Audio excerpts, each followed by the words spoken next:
After the contentious debate over ratification of the Constitution, many thought that the political fighting would die down, and that once again people would vote unanimously, like they did at the beginning of George Washington's term.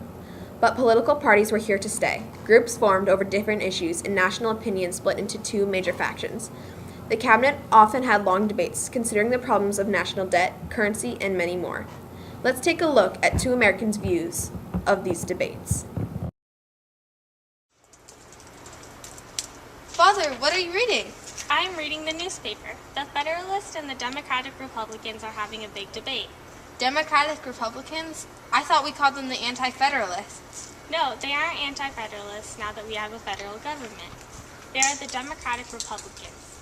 They just have different values than the Federalists. Well, what are they debating? The Federalists and the Democratic Republicans have agreed on a way to fund the national debt and establish a currency, but they are still debating whether or not we should have a national bank. Oh? Yes, the Federalists want to found a national bank, but the Democratic Republicans think that this is a bad idea. I see how that could be a problem.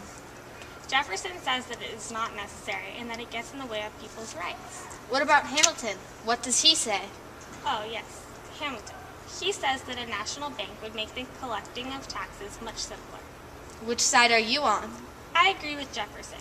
It is not helpful to the people to have collecting taxes be made simpler. It should only be done when necessary. I agree with you, but I also understand Hamilton's arguments. It isn't always about the individual person. Sometimes we have to take a little bit of money out of the private wealth to benefit the Commonwealth. So, to make this easier and more beneficial to the Commonwealth, we should have national banks. Hamilton says it will make our economy stronger. How can it make the economy stronger when I don't have a choice about where to spend my money? The government should stay out. I suppose that is a problem. Is that your issue with the national bank? Yes, I believe that this will be a problem, and I do not think that this is the right thing to do. I hope this problem gets resolved soon. Yes, it is causing quite a problem in the cabinet because both Hamilton and Jefferson are members. And if they can't come to a conclusion, what are the people going to do? I'm sure that everything will be okay. Of course, there's also the issue of the location of the nation's capital district. These parties represented the different views of America. The Democratic Republicans were fighting that the farmers were the chosen people of God and that the government should do as much as they could to help them. On the other hand, the Federalists were debating that banks could contribute essentially to rendering them greater than they could possibly be without such establishments. Eventually, a national bank was established.